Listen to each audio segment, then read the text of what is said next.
Hi, my name is Hector Castillo, Chief Product Officer at BoldPM, and I'd like to welcome all of you to today's discussion.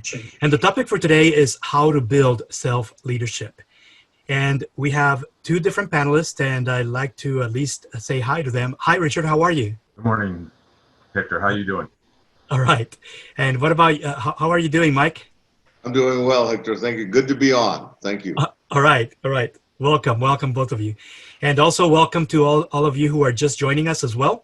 And just to go over some housekeeping items before we get started, we'd like for you to be courteous. If you are in a noisy environment, please mute yourselves as you're joining. You're able to do that. Also, make sure you're also naming yourself so that we know that you're joining us. And if you are encountering any audio issues, you can refresh your browser or sometimes if it's really extreme, you might need to drop out and come back in. You should be able to do that using the same link that you used to join. And we would also ask that you keep your webcams off if at all possible, because usually it saves bandwidth so that you can actually view the three of us, the three panelists, as we get into discussion. When we get into Q&A, you can actually, it's your option as to whether you want to turn on your camera, turn back your microphones. That'll be great. And then also be sure to submit your questions anytime using the chat window. You have access to that. And then we'll be doing some polls. So we are asking for you to respond to the polls. And hopefully this will be a very engaging conversation. We want to make sure that at least if you have any questions or any comments, you can submit those via chat. And there will be a Q&A when you can actually also chime in. We're recording today's entire session, so we'll be sharing that with all of you that signed up, and also that we'll be providing you a link where you can actually view the video playback. So let's go ahead and get started. And I'd like to actually introduce myself and also allow the panelists to introduce themselves as well. So my name is Hector Del Castillo, Chief Product Officer at BoldPM. That is my own consulting firm. And I actually help in inspiring the next generation of product professionals that are looking to accelerate their careers within their organizations. And Richard, can you introduce yourself as well? Sure, Hector. Thank you again. So I'm a mechanical engineer by trade, having graduated from UTEP in 1979. I began my career at Martinez Aerospace as a heat transfer specialist, working as an analyst on the external tank of the space shuttle program. So moved on to 36-year career at the U.S. Army at White Sands Missile Range, starting as a test engineer, a project engineer, supervisor, manager, and hopefully I ended up being a leader of the organization in test and evaluation after those 36 years. I've had different positions with various organizations, starting with president of MIAS, the Society of Mexican American Engineers and Scientists. I've been president of the UTEP Alumni Association and chairman of the Public Service Board, the policy board for the water utility here at El Paso. And I've got the last several years, I've been doing some training, both on as workshop lecturer at member organizations, and lately more as a clinical professor at the MA department in UTEP. So, great, thank you. Thank you so much and welcome. And Mike, can you introduce yourself as well? Yes, of course. I'm an electrical engineer, and I got my degree from University of Texas at El Paso in electrical computer engineering in the mid-70s. I was born and raised in El Paso. And then I left and was gone for 20 years from my hometown, hired on with IBM. And I worked in design, development, manufacturing, both as an engineer and a manager. My last position was manager of strategic planning and competitive analysis. In the mid-90s, 20 years later, I decided to move back to my hometown, El Paso, for family reasons. And I joined my alma mater, UTEP. And I was with UTEP for 20 years, teaching electrical engineering, and also director of different research centers. I worked a lot with students, mentoring, tutoring, and worked with also both locally and nationally in advancing STEM, science, technology, engineering, math, education careers among students, and focusing on Hispanics. So our National Hispanic Engineering and Science Organization, MIAS, I was the national president for 6 years and was on the board for over 25 years. My focus the last few years since I retired from UTEP has been providing professional leadership development training to our UTEP students and also to professionals. And that's become my focus in my life, is to give back and to provide, again, a bit of my experience and learning on leadership development. Great, great, and welcome. Let's move on, and I want to actually focus on today's discussion. Will focus on answering this question, and that is, how can you be perceived as an exceptional leader? And to kind of put this together, I actually have also some polls, and actually would like to ask you to respond to the following poll. I'm actually going to be launching this poll. So let me read what the question is, and you should be able to answer it now. If you can respond, audience, will be great. How have you been impacted by COVID-19? Are you currently unemployed? Are you underemployed? There's been no impact. It's pretty much the same as before. Are you mostly now working from home, or are you overwhelmed with work? If you can just chime in, we'll be looking at that response. And I wanted to ask actually each one of you, and Richard, can you share what's been your experience post-COVID-19? Has there been any changes? How's your 2020 been so far? Yeah, 2020 is one to either remember or maybe better said, not remember. I mean, it has been a crazy time. You know, and so we've, Mike and I have been teaching at UTEP, and when COVID hit, we ended up having to change our approach and do things via the internet, like online, as most people have been working on. And so it put a challenge on us to make that happen. We did okay, but the COVID further hurt us because we ended up not getting to teach this next semester because of budget constraints. So we're a little disappointed about that, but you know, unlike other people that lost their job and don't have anything else, I mean, we're retired. We're in a much better place. I think I've heard from other folks that they're having to do teleworking. That's the big thing, and a good number of them, at least the folks that I'm around, are overwhelmed with work because they're having to do the kid. They've got kids. They're younger. They've got their kids going through homeschooling or through the internet and or online, I should say, and they're having to juggle that, and it's been a struggle. That's kind of what I'm hearing. Sounds good. And actually, it's very reflective of what the audience is responding to. I see that some people are saying they're unemployed currently. Some of them are working from home, and a few more are overwhelmed with work. So I think this is actually representative of what you just mentioned, that it's kind of a range of things in the way that different organizations and different people have been impacted by the current COVID-19 situation. And what I want to kind of focus this discussion today about is, you know, based on this unexpected or maybe unanticipated situations that we all find ourselves in, some of them are not so pleasant. Some of them are just, you know, kind of like we're all going through different valleys in life. And what happens to our leadership skills and our state of mind, and how that impacts our ability to lead. And that's what we're going to be focusing on. So I'm going to be closing this poll and then just moving on to the next one. And like I mentioned, there's been kind of a almost equal across: no impact, working from home, overwhelmed with work, unemployed. I think it's kind of a representative of the audience of what we're actually seeing. So let me go now to the next slide, and we're going to talk about leadership and what is leadership and what is leadership development. So here's a definition by Margaret Whitley, who's actually an author, and she's defining leadership as a series of behaviors rather than a single thing that you do that turns you into an instant hero. What really she's saying is leadership is not it's not a destination. It is a journey, and that journey has peaks and valleys.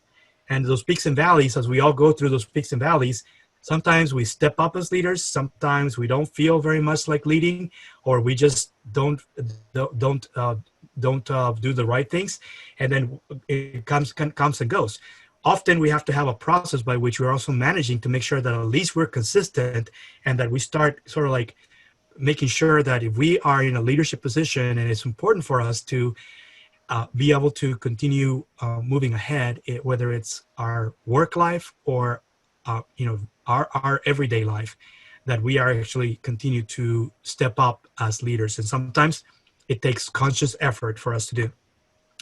So today's discussion will hone in on talking about current situation, talk about the 4 steps you can follow to build your own self-leadership.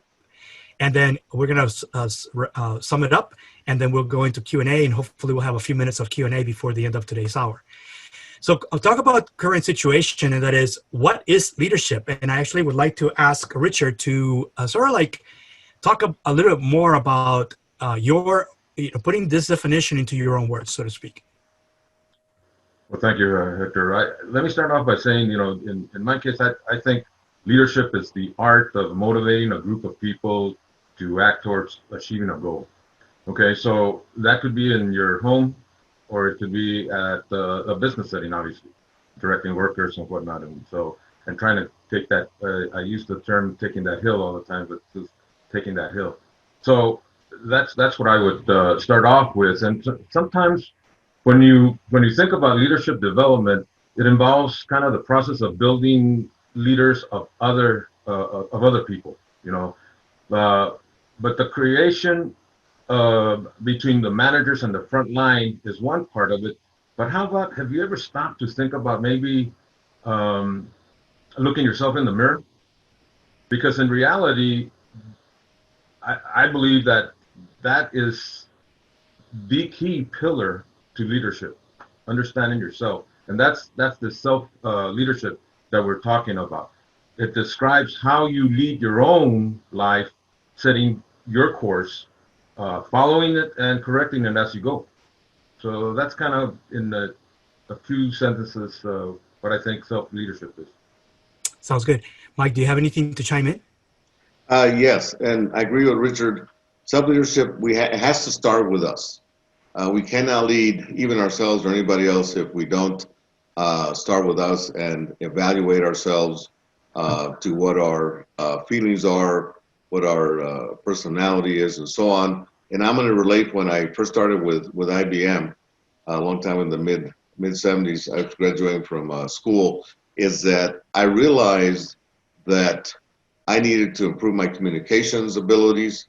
I was shy at that time and didn't like to talk, and realized that if I didn't come out and express my ideas, my innovations, that it wouldn't advance in my career with IBM. And also I had struggles with time management. So I went in and evaluated myself as to what do I need to do to improve myself with my leadership. And as I did that over the years, and it enabled me to be able to effectively lead other people. But I couldn't do it without, focusing on myself and how I can improve, like we say, with the thinking, the feeling, and then definitely with the actions. Thank you so much. And Mike, I think you kind of alluded this a little bit, but can you chime in on why is it so important? I think that both of you kind of like discuss it. Can you stress the number one reason why self-leadership is important? Yes. If I'm the leader of a team and I do not understand myself, my motivations, my attitude, emotions, then I cannot effectively lead other people. It's important for us to understand what our personality and temperament is. For example, am I an extrovert or an introvert? What do I feel comfortable with? Am I a thinker, a feeler? What motivates me? And all of us are different. So it's important for me to understand, as I develop leadership, to understand myself, my personality, my temperament, and also what are my strengths. Each of us have several top strengths. And I did that several years ago, and I realized that those were my strengths, and that I needed to improve on those, but that could also leverage those strengths, not only improve myself, but to lead other people. So, I like the sports analogies a lot. So if you look at leaders in sports, any kind of sport team, the ones that are the leaders are the ones that have developed self-leadership. They're disciplined, they know their talents, but they also know how they need other people and the roles they play towards achieving the goals and objectives of their team. So it's important for me to do that, start at the foundation, which is me, and then move on to lead others. Thank you so much. And Richard, can you talk to, from your point of view, what is, are introverts the same as far able to lead just the same as extroverts? Most people, I think, have this myth that leaders have to be extroverted. Is that true? Can you chime in on that? No, not at all. I mean, introverts can lead just as well as extroverts.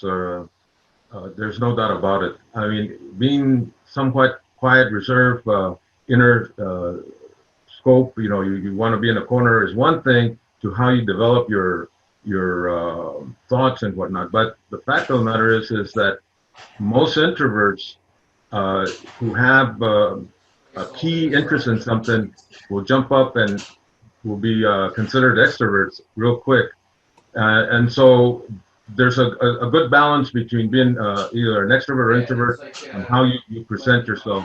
The introverts do very well once they challenge themselves to maybe the big problem is getting in front of people. And so we're working through those challenges that you have as an introvert. There's been many situations where individuals that consider themselves introverts are CEOs. And they're some of the biggest names in the country right now. So no, by no means should an individual that is an introvert tell himself or herself that they cannot lead. That's quite the opposite. They do have that ability. Hector, if I may add to our research for our leadership development classes, we found out that a lot of our technical people, engineers, scientists, computer science, are introverts, which sometimes goes with the discipline. But again, and we tell our students when we taught the class at UTEP, that does not mean that, like Richard said, you can't be a leader. You are who you are, but you can develop that. So a lot of our technical people are innately introverts, but they can develop the leadership. Thank you so much. And audience, I also just launched a second poll, and if you can answer this question, how has demand for your offering within your organization, whatever it is that you're selling in the market, whether it's product, services, how has it been impacted by COVID-19? And you can actually choose any of these 5 options. Has it been a significant drop in demand? Are you seeing some reduced demand? Are you seeing the same demand as before? Are you seeing more demand, or are you seeing like overwhelming demand where you now have like too many people ordering and you can't keep up with orders? And if you can chime in on that, we can talk about some of the industries that have been most impacted. What is your take about what's going on with hospitality and entertainment, Mike? Well, obviously that industry, as well as others, has been severely impacted. And, obviously a lot of people are not traveling. So the airlines have been affected, hotels and so on, Airbnb been affected. And I'm a big movie buff, and I really miss going to the movies, but I'm not doing that because of the risk. And the movies that are coming out, even though I think the new ones are maybe excellent, but hardly anybody's going to see them because of that, even though the theaters are opening up. There's a move now for different areas have drive-in theaters, which I think is smart. I grew up with drive-in theaters. I think they're great. That's safer. But again, that industry has been severely impacted. I'm hoping that as our country improves with COVID-19 and the cases reduce, that industry comes back. Yes. And I think some of the good news is that some of the technology and software companies, actually, they're seeing overwhelming demand. And Richard, I wasn't really sure if you have anything to say about, areas like anyone who's making drones for different types of purposes, or robots, or artificial intelligence for robots and drones. Talk about a little bit about your take about what you're seeing in that area, and where do you see the future going post COVID-19? As far as drones, I don't really have much to offer there at the moment. I wanted to chime in on the question that you asked Mike, not so much with the hotels and whatnot, and entertainment world. The entertainment world is getting hit very, very hard. And so we've got artists that live off of being able to run their concerts or perform at little clubs and whatnot, and they're having to do other things. What they started doing is putting concerts together put it on Facebook, and then just put in a PayPal account or something for donations and just to make ends meet, you know. So on that side, I see it. I get invites daily, maybe hourly, where starving artists are trying to find a way to make it happen, you know, for them. It's a difficult time for them also. Yeah, they've had to be able to do a lot of reinvention in entertainment and also in the hospitality areas as well.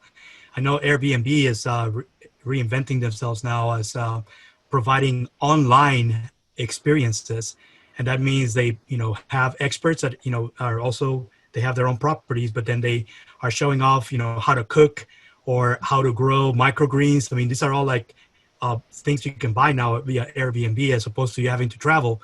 You can do everything online and then get coached or tutored by an expert on trying to hone in some skills that you've been wanting to develop. And that's I think it's actually a great pivot. And for right now, it's creating some revenue for Airbnb when people are not necessarily traveling so much. And I think also the other thing is that most of us are now wanting to, be outdoors, right? So there are many properties out there that, whether they're resorts or hotels where nearby where you can actually, they're right next to a national park. And I think those are also trending up right now in hospitality. So there are some niches. It's not the majority of what people want, but there are some niches that are actually growing. And I see the audience is responding, saying that they're seeing themselves reduce demand. Some are seeing same demand, and some are seeing more demand. And there's no one at the extremes where they've seen significant drop. So I'm guessing they're not in hospitality or entertainment, and they're not seeing overwhelming demand. So they may not be in areas that are currently in growth, like manufacturing masks and disinfectants and all the other things that are now needed because of the current situation of COVID-19. I'm going to close the poll, and I'm actually going to move on to the next one. We're going to talk about 4 steps on how you can build your own leadership skills.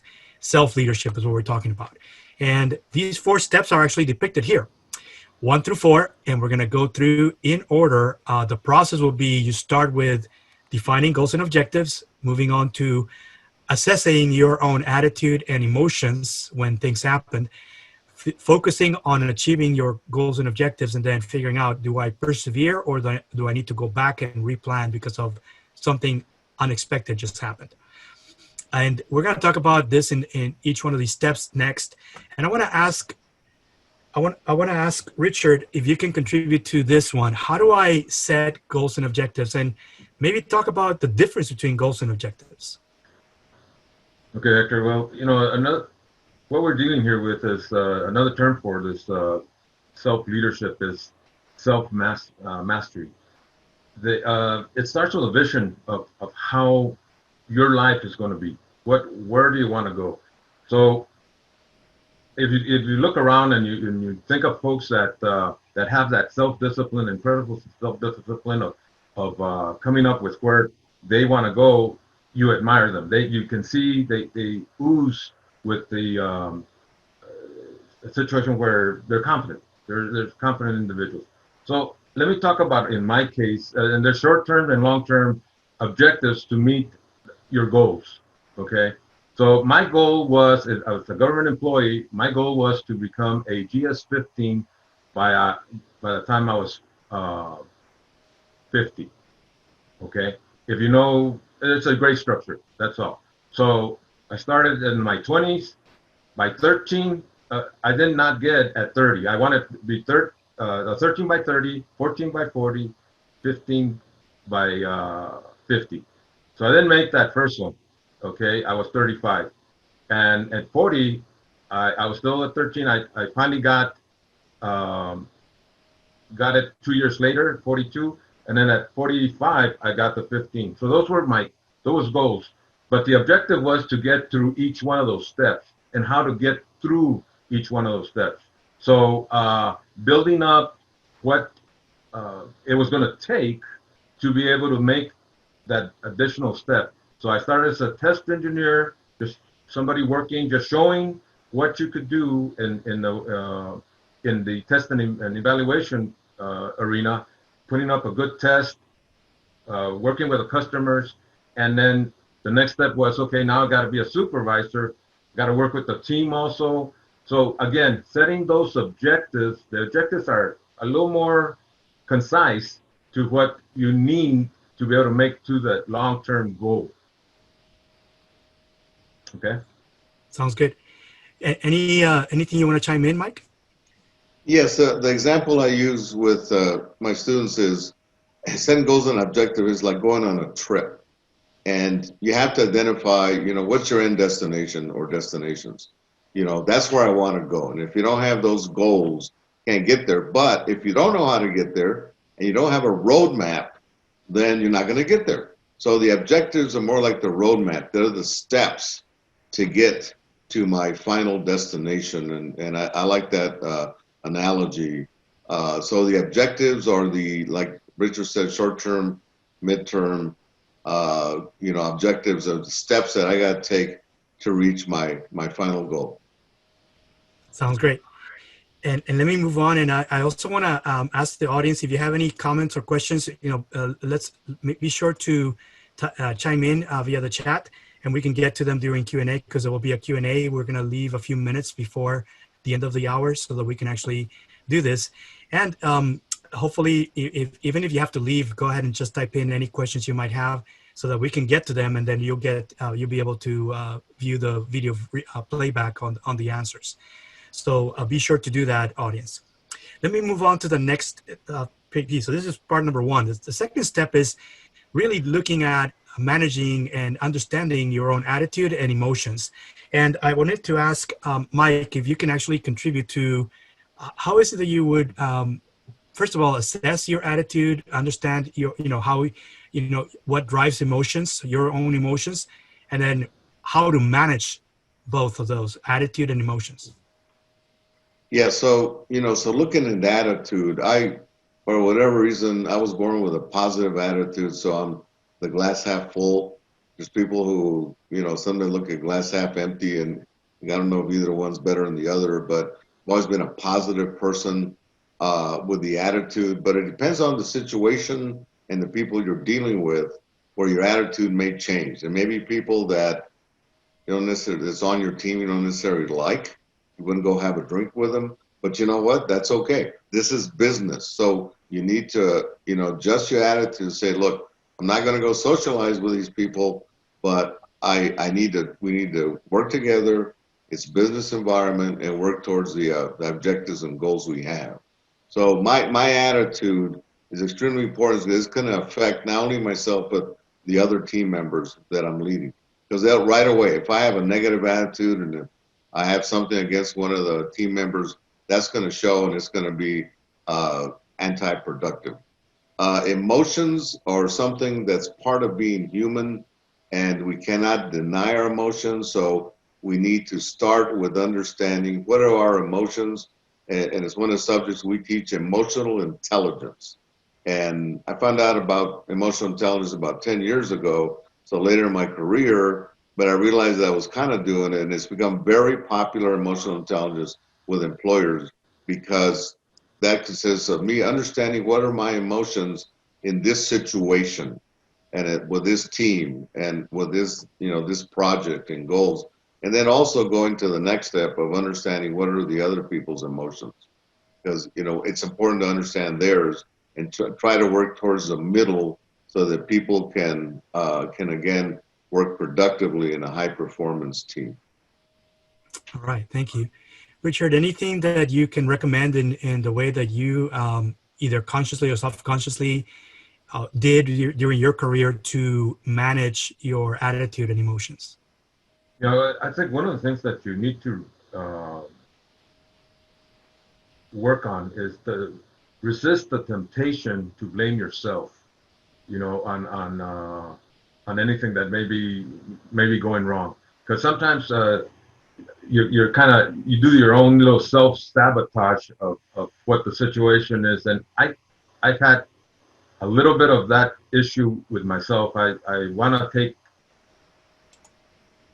blame when the blame really wasn't there for me. I'm trying to show some goodness to the team, but at the same time, you're hurting yourself.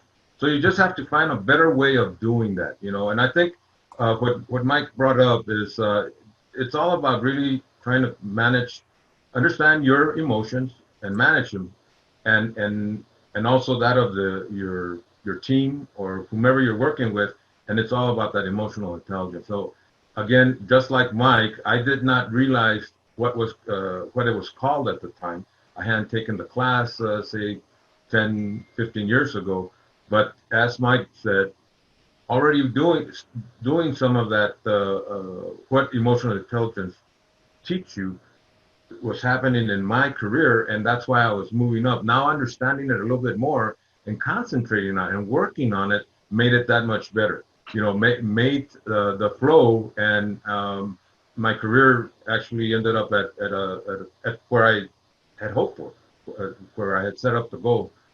So working on yourself again, starting with yourself. I mean, understanding yourself. We teach Myers-Briggs as another one of our modules that we teach. Myers-Briggs would tremendously help who you are from your personality, and also we turn it into the true colors and trying to understand what your temperament is.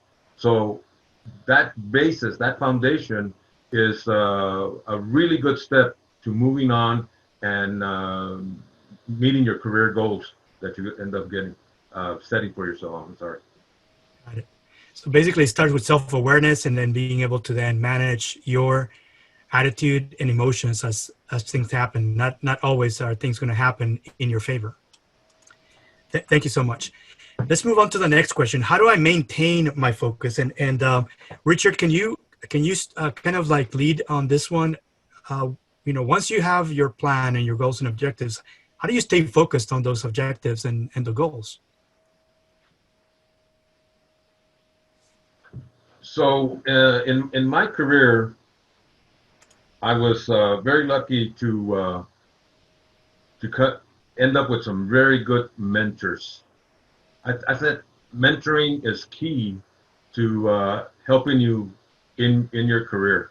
When I speak to students, I came up with a small little. I'm a government employee, so we live on acronyms. So I came up with a little acronym that kind of meets all these points that we're trying to bring in on self-management. First one, it was GAGM, GAGM. G was for ganas. You gotta have that that want, Drive. that drive to be able to make it happen. That ánimo, that will to succeed. Willpower. The whole willpower to make it happen. The G was for goals that we just talked about, setting that bar for wherever you want to be in the next year. Something simple to the students would be just getting through that grade that they're at, going from elementary to high school, going from high school to college, and then moving on. And then the last one was the big M, mentors. I don't believe I could have come close to my career if I didn't have the mentors that I had during the course of my both high school, college, and professional career. And individuals that I would have never thought would have been my mentor. Professors at UTEP that gave me that push when I really wasn't going to make it. I was on the downside. I said, nah, the hell with it. I could go work at Kmart and do blue light specials. It'll get me across. But Professor, and you know him, John Lavoski, he's the one that put me over the edge and helped me. And then the same thing on the professional side. My first job in Martinez, I went in with a little chip on my shoulder. But I'll tell you what, this individual, that guy by the name of Larry Hartley, he put me over. He helped me, saw that I could do what he was asking of, and even more. And he pushed me, and those are the foundations that built me into a fairly good career at the end of the day. Sounds great. Thank you so much. And I actually typed in the information on that acronym and the meaning of the 4 things that you mentioned, so that the audience can actually see that. Sorry that it's English Spanish, but that's the way I put it together. So no worries. Also, Mike, one of the questions from the audience is how often should uh, goals and objectives be evaluated? That's a good question. And it definitely should be evaluated because there's changing conditions, changing times, and especially where we're living through now with what people are calling the new normal. In my mind, everything's been turned upside down in our lives, in our country. And so the goals and objectives I had maybe 6, 7 months ago may not apply at all anymore because everything's changed. So they have to be evaluated on an ongoing basis because the goal may not be the right goal anymore. And even if it is, the objectives of how I achieve that goal may have to change. It's, and that's with work and with personal and family. And again, even our situation with our families have changed. We don't get to see family a lot because of the risks, or friends in person. And with children, everything's changed because most of them are doing online education. So again, yes, absolutely, great question. They have to be evaluated on an ongoing basis. Mm-hmm. And as I think you've kind of alluded to this, but sometimes you need to figure out, how do I persevere, or do I need to replan, right? So if the answer is persevere, what are some of the things that have helped you, Mike, in persevering, in continue to plow through, even though you may not necessarily feel very good about yourself and what's happening around you? How do you persevere? Right. I've been challenged by that throughout my life, both again, professional and personal. And I had a mentor years ago that said, Mike, if you have a dream, if you have a goal that you know is important, even if the conditions have changed, do not give up on that dream. Never give up. If you have a barrier, go over the barrier, underneath, around, whatever, but you somehow find a way to overcome that barrier, that challenge, to achieve your dream. And that stuck with me the rest of my life. And there's times when we tend to just give up. No, I can't do it. It's too hard. I don't know how to do this. And, my mentors in my life, and my wife right now helps me with that, is, you know what? You can do it. Don't give up. And I've related that to my children, my 2 daughters, and now my 2 granddaughters, because right now, especially with the challenge we have in life, I see where it'd be easy to give up, and just not worth it. I'm going to stay home and watch Netflix, or whatever. And that's not necessarily the right thing to do with your life. So as you show this guy here, the visual, the graphic is, rock climbing. He's going to find a way to get to the top. Now, if things change and the goal's no longer worth achieving, then you may want to, like we said, adjust the goal. But to me, persevering in your life, and especially with leadership, is important because you end up being a role model for your team members, where they say, you know what, we have this goal and we're going to keep going. And again, sports analogy, I'm watching the National Basketball Association, NBA playoffs, and there's teams that have lost to another team and they felt they could have beat them. And now they're looking at next season, and they can say, well, shoot, we're just not good enough. No, they say, no, you know what? We know what we did wrong. We know how we need to improve, and we're going to come back next year and do better and have the goal of winning the championship. So that's perseverance. It's not giving up. It's saying, boy, that was a tough loss. It's tough to go, leave the bubble and go home, not advance, but we're going to come back next year even stronger. All right. And Richard, what about you? What do you do when in moments when you have to persevere? How do you drive yourself? How do you motivate yourself and continue to be inspired towards your goals and objectives? Well, and I go back to the mentors. They really have helped me along the line. So, like I said before, when I had set some goals from 13, 14, and 15 to those position levels, and I didn't make it the first time. So I asked the question of people, so what is it what do I need when I didn't make, when the job application that I put in for, I did not get the job. So I make it a point to go back to the individual, because I set the goals. I really wanted to get there. So give me what I'm missing, what is, and go work, and I would go work on that. Whatever that may be. You're coming in a little late with the work or whatever it may be. I try to change whatever I was doing that they pointed out wrong and worked on it. But let me give an example of a mutual friend of what really perseverance is. And the individual is a guy by the name of Jose Hernandez. I know you know well. So does Mike. He was a member of the Society of Mexican American Engineers and Scientists. He set a goal, and his goal was to be an astronaut. He was the son of a migrant worker from Mexico, but he went up and did the grape picking or lettuce picking in Fresno and in that area. And I'll be darned, he decided he was going to become an astronaut. He went through the process 11 times, getting no's, and on the 12th time is when he got the okay. And lo and behold, in STS 128, which Mike and I got to go out to see the takeoff. I didn't get to see it. They canceled the first time around, but Mike did.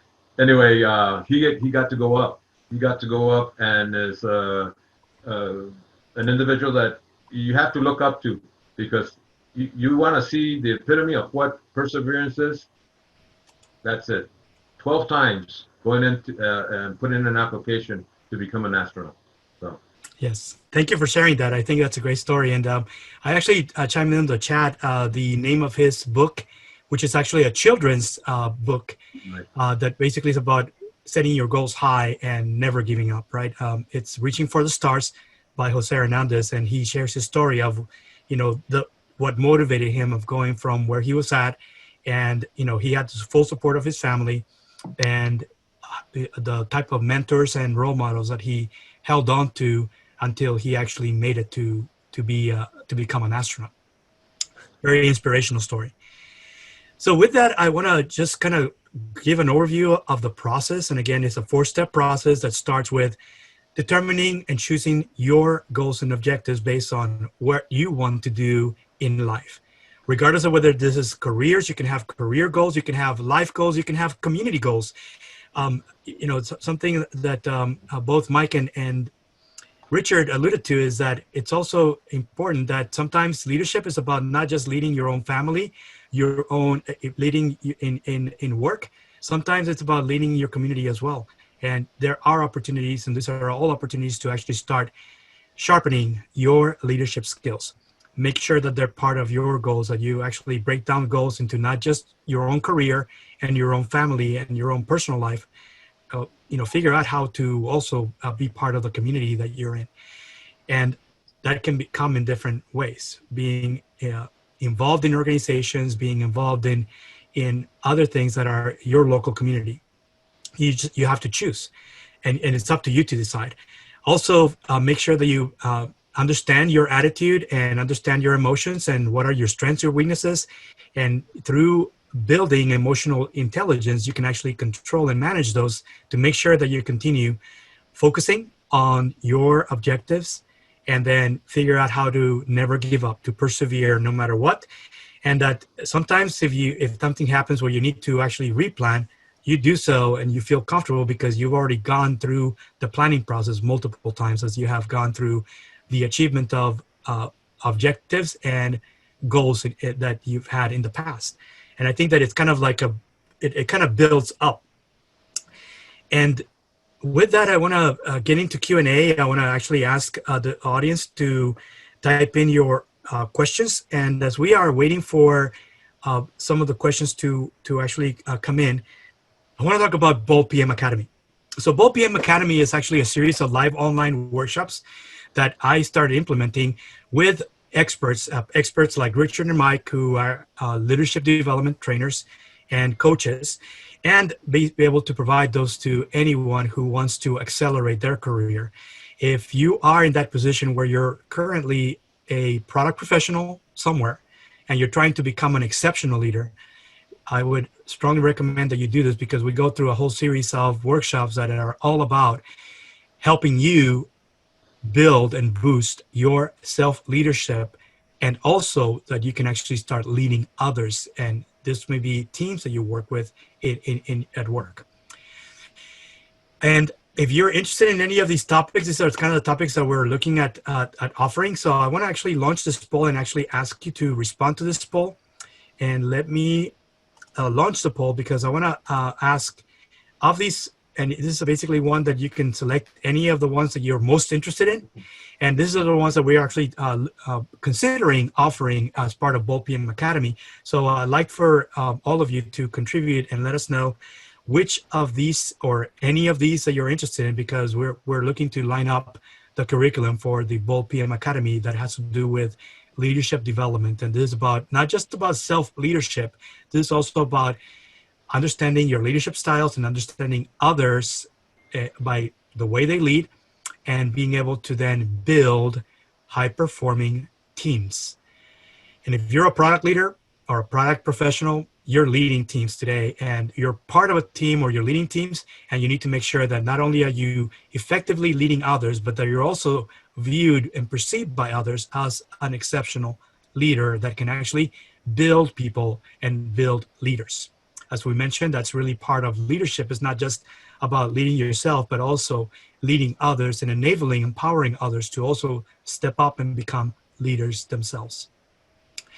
And as I go through that, I also want to talk about a few more things. If you're interested in any of the curriculum, we're about to announce that in the next few weeks. Let us know, and we can actually, you can tell us by contacting me at this email address, hector@boldpm.com. We're going to put you on a mailing list. Once we announce the curriculum, we will send that information out to you. And here is the email. And I will share the same email via chat, so you don't have to write it in. I'm going to actually share it with you via the chat line.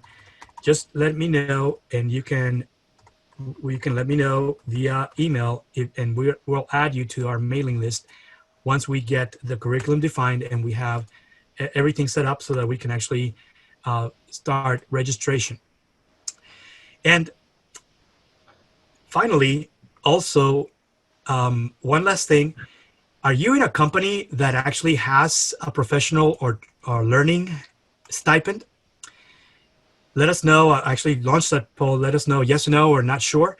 And actually, I want to let you know, learning or professional development stipend, there are companies, and there are mostly there are a lot of technology software companies.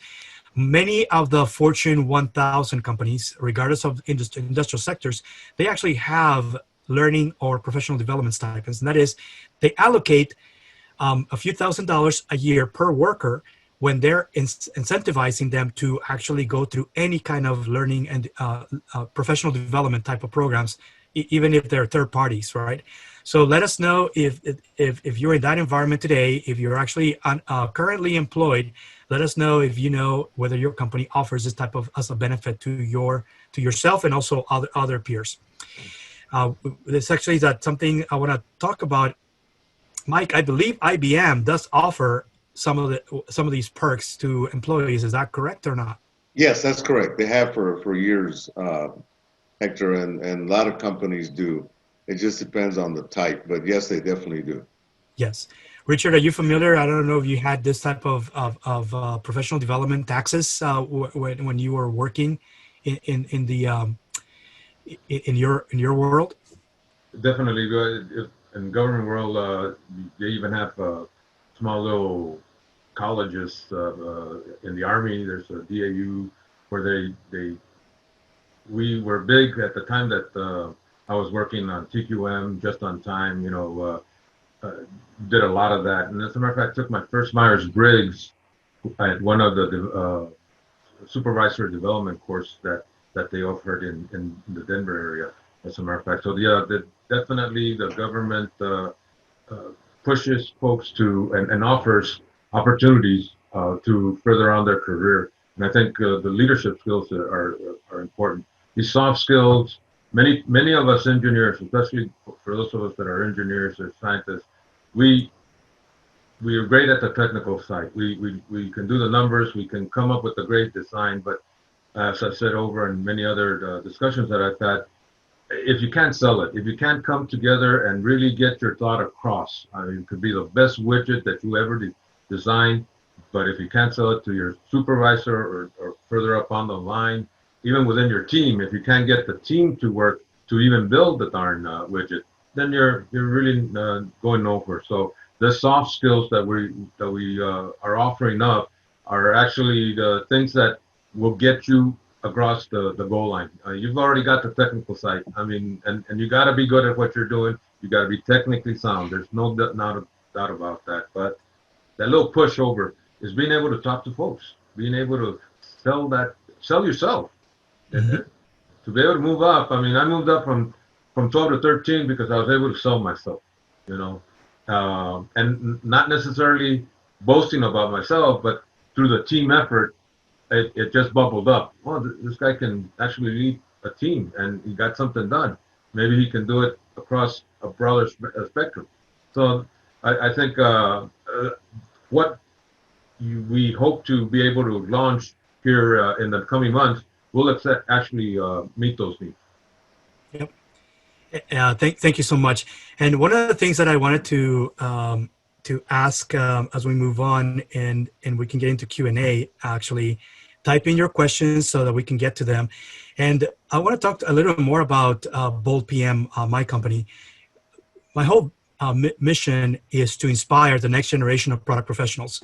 I've been in product management for over 20 years. This is what I would consider my second and third career because I initially, I'm an electrical engineer by profession and spent over a decade doing nothing but R&D, working at Lawrence Livermore Laboratories, Texas Instruments, and also at Jet Propulsion Laboratory, doing nothing but R&D, just doing engineering work, electrical engineering work. 20 years ago, I shifted into product management and I've stayed in product management ever since, even though I've been with multiple companies.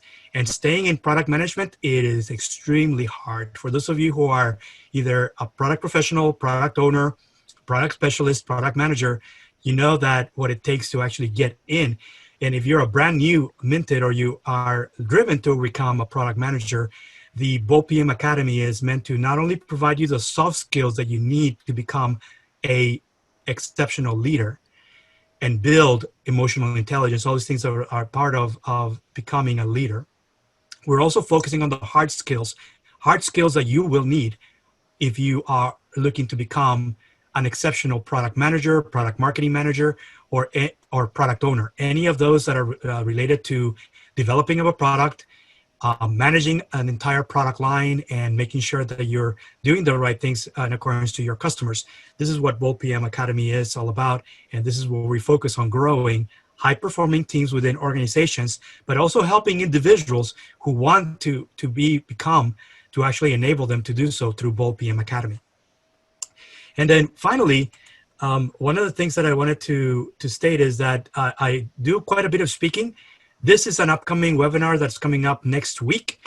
I will be sending you a short URL, and if you're following me on LinkedIn or Twitter, that short URL is already being distributed right now, and this is free to attend. It's happening next Thursday at 11 a.m. Eastern Time. It's a 1-hour talk that I'm going to be doing in conjunction with the great IT professional, and anyone can sign up and attend for free to attend the live session.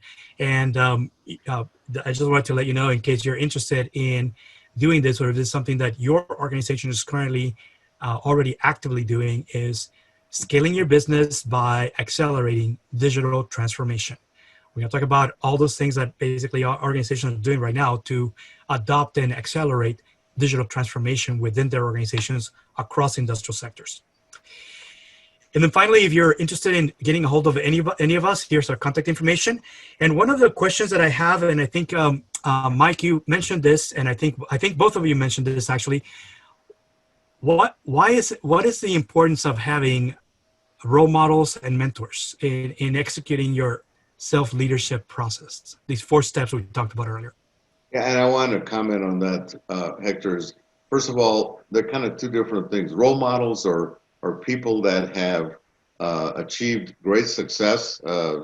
Richard brought up Jose Hernandez, who was an engineer and became an astronaut, and someone that I can relate to, that maybe had a similar background growing up, or similar education, or a family background, whatever. So I can relate to this person, and I can look at that person, male or female, and say, if they succeeded in this area, that means maybe I can succeed because they came from where I came.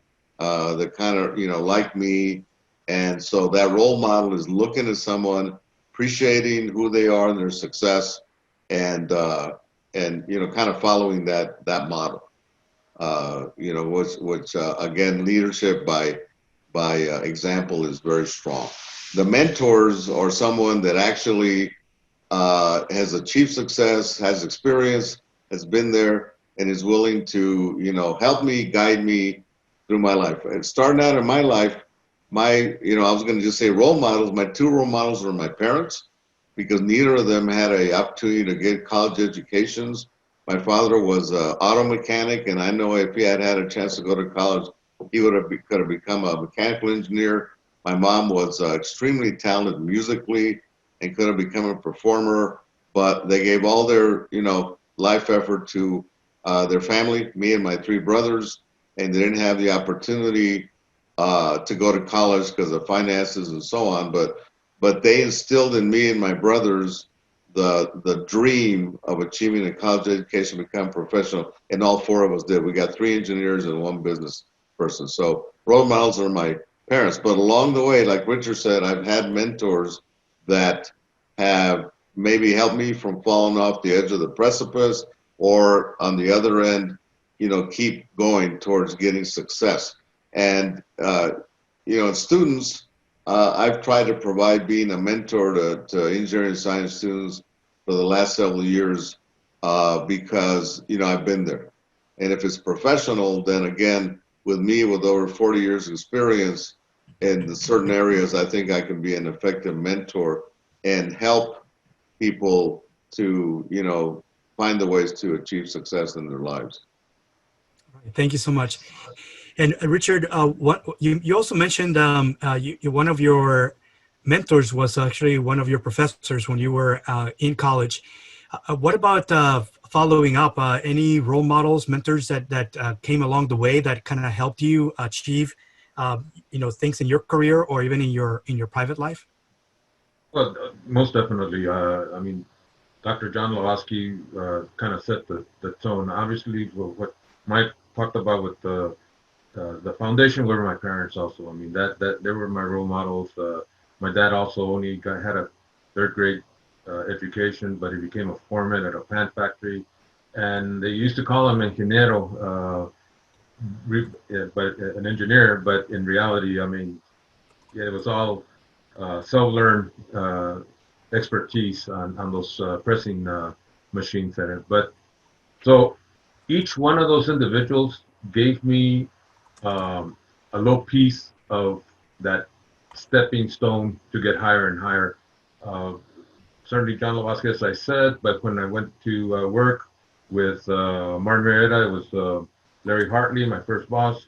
And then when I went into White Sands, it was slightly different situation.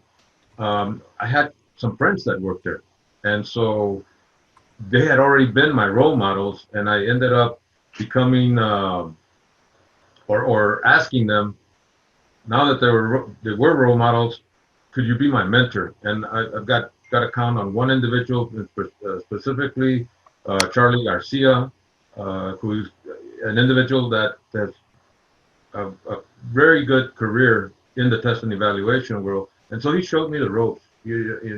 I actually, through him, got a 10-month, close to a year developmental assignment at the Pentagon. So here's a kid from El Paso, South El Paso and that may not mean a whole lot to other people, but South El Paso is like the Bronx, or it's a poor neighborhood. But here I am in Washington, D.C., in the Pentagon, doing some work that was unbelievable for me, in the basement of the Pentagon. It was pretty unbelievable. And it's those individuals that gave me opportunities, pointing me in the right direction, told me when Blavatsky right off the bat. One time I remember coming back, I told him, Dr. Malosky, I had that chip on my shoulder, but you told me I could do it, and I'm starting to become a little cocky. You know, I can do this good. So there's just two extremes. It's not just trying to pick you up when you're down, but in this case, I was too high up, and it says, you know, don't call it cockiness. You know, just call it confidence, because people start looking at cocky, and all of a sudden that team building that you just did may fall apart because now it's all about me. No, no, no. So he brought me down again and said, you know, Richard, you make it, be confident, show that you can put things together or work with people and whatnot, but don't oversell it and make it almost a negative. So that's what mentors do for you. True mentor will actually correct you when you're going wrong and provide options, opportunities for different things for you to do better so that you can move on. So I'm key on mentors. There's no doubt about it. I talk about that to students all the time. I'm a firm believer of that. And Hector, I was just going to give one more quick example of mentor for me, and it wasn't. You can make it quick because we're out of time. But go ahead. It was Society of Mexican American Engineers and Scientists. One of the founders, Bob Manhattan, was my mentor with MIAS as I became a national leader and then president of the organization for 6 years. He was my mentor, and you know, when he passed away several years ago, it was a huge loss. But again, he showed me what it took to be an effective volunteer but leader national organization in the advancement in engineering and science for Hispanics. Sounds great. Well, I actually want to thank the audience for being here today. Unfortunately, we're out of time, and I also want to thank both of you for joining us today. So thank you, Mike, and thank you, Richard, for joining us as well, and thank you, audience. Any last words, Mike? No, I think I'm good. Thank you. That was good to be on. Sounds great. Richard? Well, just be on the lookout if you're interested in trying to better yourself as a leader. We've got a pretty good little package that might help individuals move on to their goals. All right. And the audience, I want to thank you for joining us, and hopefully you will be able to join our next episode, and we'll be announcing that in the next week or so. And also we'll be sending information to anyone who's interested in the upcoming BoldPM Academy workshops. I want to thank you so much and have a great rest of your day. Thank you so much.